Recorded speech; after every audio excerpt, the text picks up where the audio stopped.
Paz do Senhor, amado irmãos.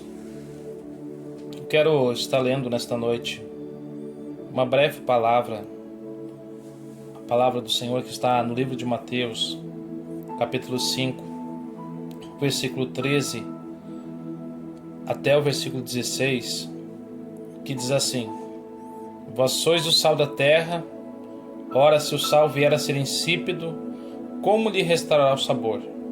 Para nada mais presta senão para ser lançado fora, ser pisado pelos homens. Vós sois a luz do mundo.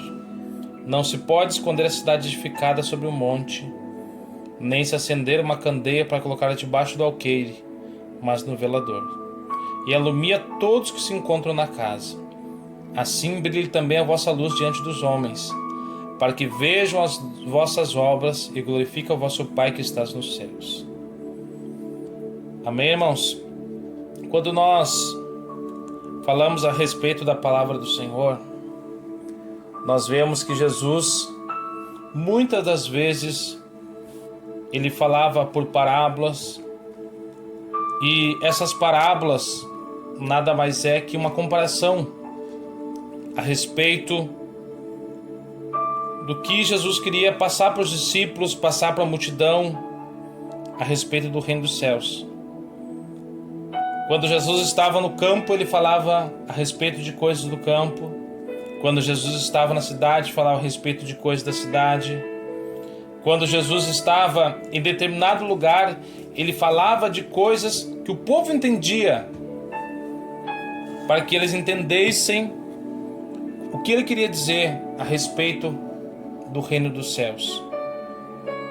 Aqui Jesus começou a falar que nós somos o sal da terra e nós somos a luz do mundo, querendo transmitir para os discípulos que quando nós nos achegamos a Deus, quando nós entregamos a nossa vida para Jesus, nós temos que ser como sal. O sal, ele serve para dar sabor. O sal, ele tempera o alimento. E a luz ilumina. E Jesus queria passar um princípio tão grande a respeito do reino dos céus, dizendo que quando você vem e que você tem uma vida transformada pelo Senhor, você já não tem que andar da mesma maneira que andava, você já não tem que se portar da mesma maneira que se portava, mas você tem que ser o sal e a luz deste mundo. Jesus queria falar que para os discípulos, para o povo, que quando vocês vêm para a presença do Senhor, você vai ter que ter uma vida diferente. Você vai ter que muitas vezes abdicar de coisas que você gostava no passado, para que você seja o sal e luz do mundo. Quando nós olhamos pela palavra de Deus, nós vemos que Deus, ele abomina o pecado. Ele até chega a dizer: sede santos, pois eu sou santo. A palavra de Deus vai nos falar que Jesus, ele nada mais veio nessa terra, ali em 1 João capítulo 3, versículo 8, na parte B do versículo, vai dizer assim que: pois o Filho do Homem se manifestou para desfazer com todas as obras do diabo. E quando nós falamos de obra do diabo, nós falamos de pecado. Jesus, ele veio e pagou alto preço naquela cruz pelos nossos pecados, para que hoje nós possamos ser o sal e luz do mundo, para que hoje nós possamos fazer a diferença, para que hoje nós possamos, através de Jesus, a nossa luz, através das nossas obras, as pessoas olhem e vejam: não, que dali é uma pessoa diferente. Aquele dali roubava, agora ele não rouba mais. Aquele dali, ele mentia, agora ele não mente mais. Aquele dali foi para a igreja, e lá ele teve um encontro com Jesus, e lá ele era um drogado, agora Ele não se droga mais, agora ele fumava, ele não fuma mais. E aqui no versículo 16 assim: assim brilhe também a vossa luz diante dos homens, para que vejam as vossas boas obras e glorifiquem ao vosso Pai que estás nos céus. Jesus quer que nós sejamos o sal e a luz para que o nome dele seja glorificado, para que o nome dele seja engrandecido, para que o nome dele seja exaltado. Quando nós falamos em servir a Jesus, nós vemos que não é de qualquer jeito, não é de qualquer maneira. Não é do jeito que andávamos no passado, numa vida desregrada, numa vida de pecado. Porque Isaías vai falar em Isaías 59, versículo 2, que a única coisa que nos separa de nós, de nosso Deus, é os nossos pecados, as nossas iniquidades. A palavra vai dizer ali: mas os vossos pecados, as vossas iniquidades fazem separação entre vós e o vosso Deus, para que vos não ouça. Então, quando você está vivendo uma vida desregrada, uma vida de pecado, uma vida que desagrada ao Senhor, você não está sendo o sal e a luz do mundo. Você não está sendo aquela pessoa que está fazendo boas obras para glorificar o nome do Senhor, mas sim glorificar ao reino das trevas. A palavra chega a dizer que outros não tem como servir a dois senhores, ou há de amar um ou aborrecer o outro. Não tem como servir a dois senhores. Ou você serve a Deus, ou você serve ao diabo.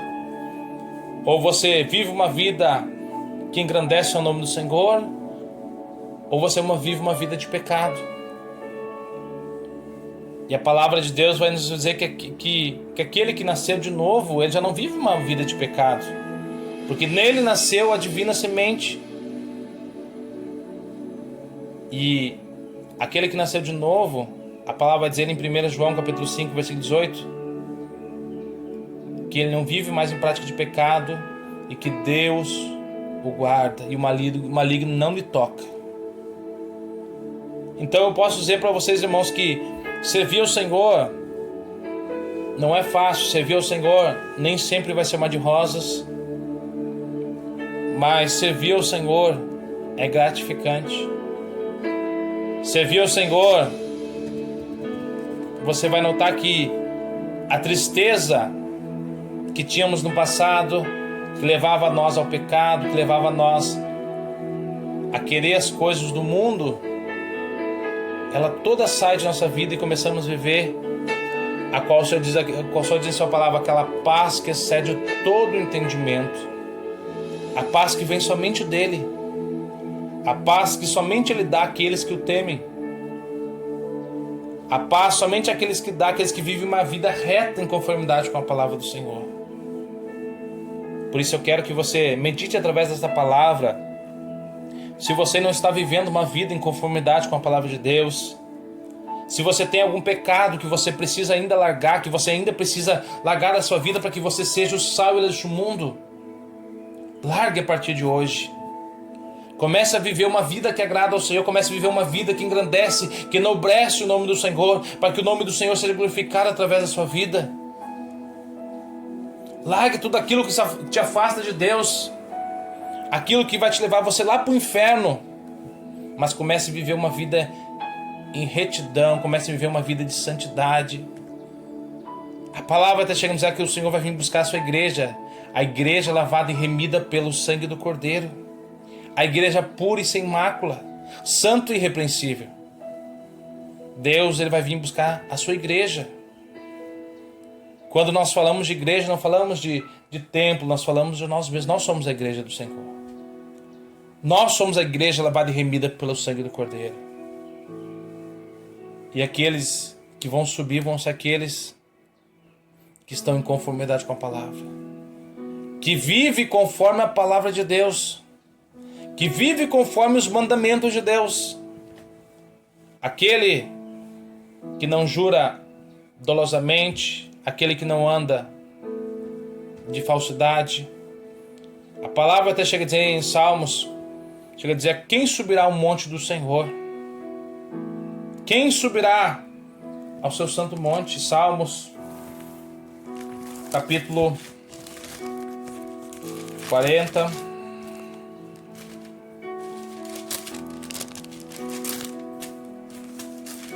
abrir aqui para nós lermos.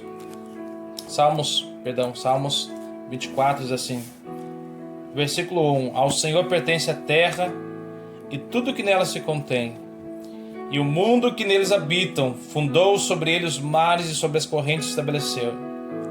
Quem subirá ao monte do Senhor? Quem há de permanecer no seu santo lugar?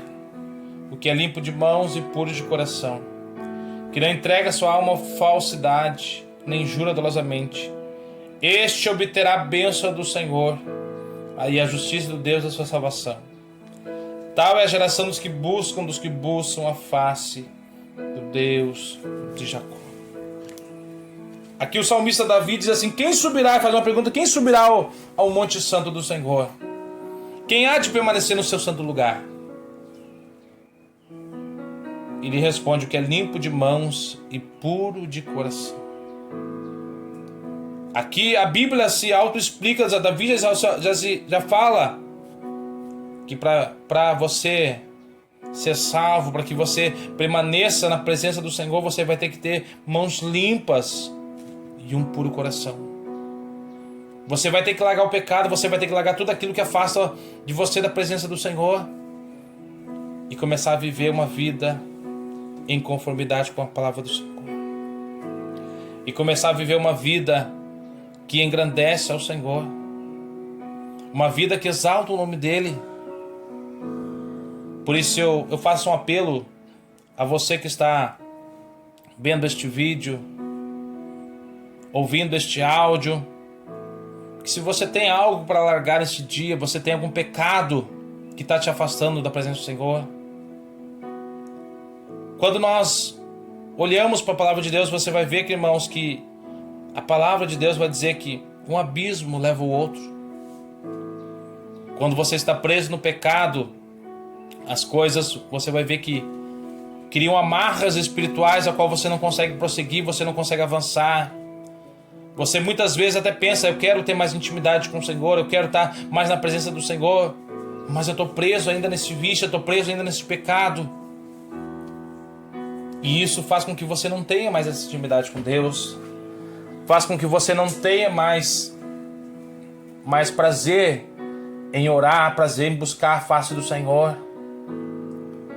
E eu quero te dizer, a palavra do Senhor diz ali em 1 João capítulo 1, versículo 9, diz: se nós confessarmos os nossos pecados, Ele é fiel e justo para nos perdoar de todo pecado e de toda injustiça.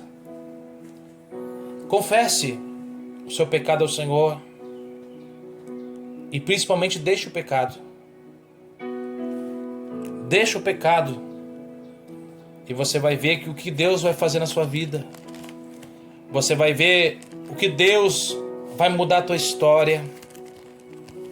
E aqui também no livro de 1 João, ainda continua no capítulo 2, o Senhor vai dizer que nós temos um advogado lá nos céus.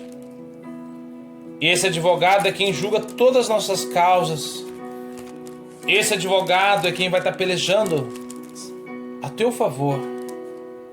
Ele diz assim: filhinhos meus, estas coisas eu vos escrevo para que não pequeis.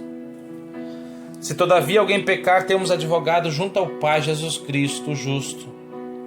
Ele é a propiciação pelos nossos pecados, e não somente pelos nossos pecados, mas ainda pelo mundo inteiro. Amém? Peça perdão ao Senhor. Peça perdão ao Senhor e Ele, o nosso advogado, que é Jesus Cristo. Ele que pagou alto preço naquela cruz, Ele vai derramar o seu sangue sobre a sua vida e vai purificar de todos os pecados.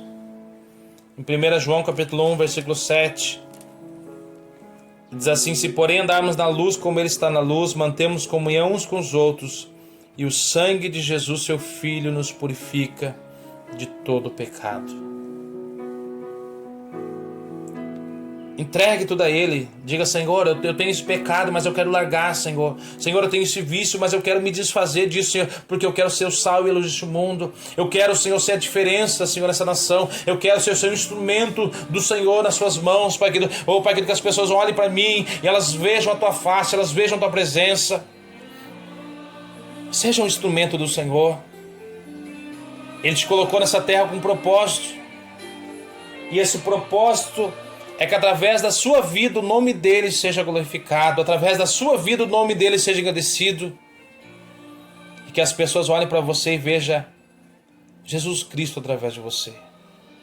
Que as pessoas olhem para você e vejam você como sal e a luz do mundo. Que as pessoas olhem para você e dizem assim: eu quero servir a esse Jesus que ele serve. Eu quero servir a esse Jesus que mudou a história dele. Eu quero servir a esse Jesus que cura, que liberta, que restaura. Esse Jesus que muda toda a história da sua casa. Eu quero servir a esse Deus. Pois se eu peço a você, não conheço você, não sei quem que está ouvindo esse áudio, quem está ouvindo este vídeo, mas eu creio que Deus, ele é poderoso para fazer infinitamente mais daquilo que pedimos ou pensamos. Mas eu posso ter certeza, dizer com certeza para você, que Deus tem um propósito grande na sua vida. Deus tem uma grande chamada na sua vida, e essa chamada só vai se cumprir se você se colocar na presença do Senhor em santidade. Se você se colocar na presença dele e dizer: Senhor, eu não sei qual é o propósito que o Senhor tem para a minha vida, mas eu quero, Senhor, estar alinhado segundo o teu propósito. Eu quero aprender qual é a boa, agradável e perfeita vontade para a minha vida. E eu posso dizer com certeza que se você fizer essa oração, se você entregar tudo a ele, se você confessar os seus pecados a ele, o propósito dele vai se cumprir na sua vida. Amém, irmãos? Eu deixo essa breve palavra para os irmãos nesta noite. Eu peço que você medite essa palavra, guarde ela na tábua do seu coração e que Deus te abençoe, em nome do Senhor Jesus.